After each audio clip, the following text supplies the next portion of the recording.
I didn't scream when the lock clicked, not even when my son whimpered against my chest, burning with fever, his breath quick and fragile in the dark.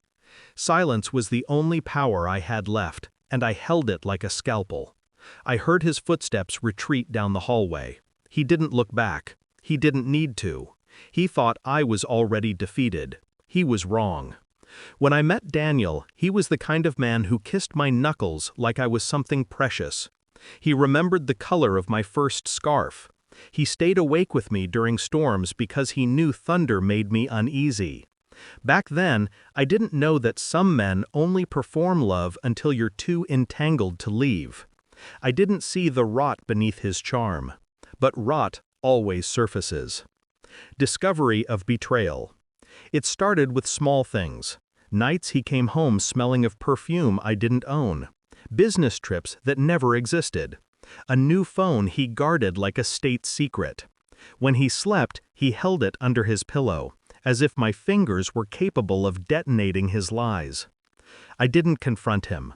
Not when I saw the hotel receipts. Not when I found the photos. A woman with sunlit hair wrapped around his arm, smiling like she belonged to him. My chest cracked silently that night, but I patched myself up with one decision. I wouldn't cry. I would plan.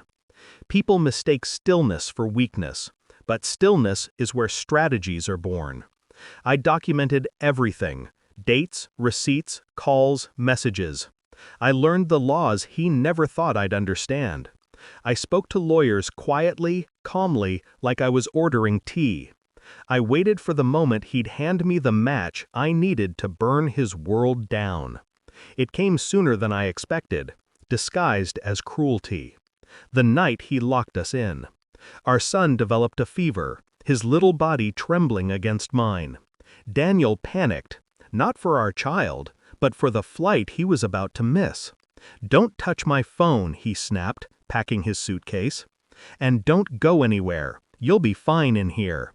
Then he shoved me and our sick child into the storage room and locked it. The darkness swallowed the last illusion I had of him. I whispered to my son, "It's okay, I'm here."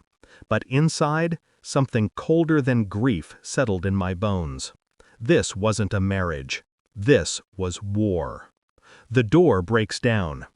Hours later, wood splintered. Light flooded in. Daniel's father stood in the doorway, breathless, horrified at what he saw. Me on the floor, my son limp in my arms. "Get up," he said softly. "Something's happened to Daniel." His voice trembled, not with sorrow, but with the terrible weight of truth. "What happened?" I whispered. "He collapsed at the airport. They found drugs in his bag. Police are holding him." Daniel, the man who once controlled every detail of his life, now reduced to a headline waiting to happen. I didn't react. I simply walked past his father and carried my son to the car. This was only the beginning.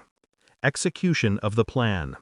At the hospital, while my son received treatment, I made the final moves. I handed the lawyers the evidence I'd been collecting for months. I filed for emergency custody.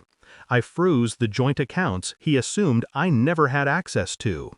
I sent the videos from our home security system to my attorney, the ones showing him dragging me toward the storage room, our son crying in my arms. Each piece snapped into place like a blade sliding home.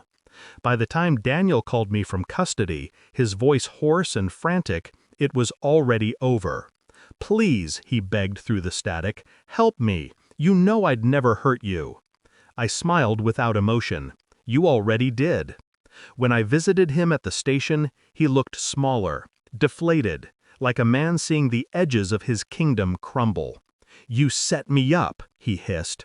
"No," I said quietly, "you handed me every weapon."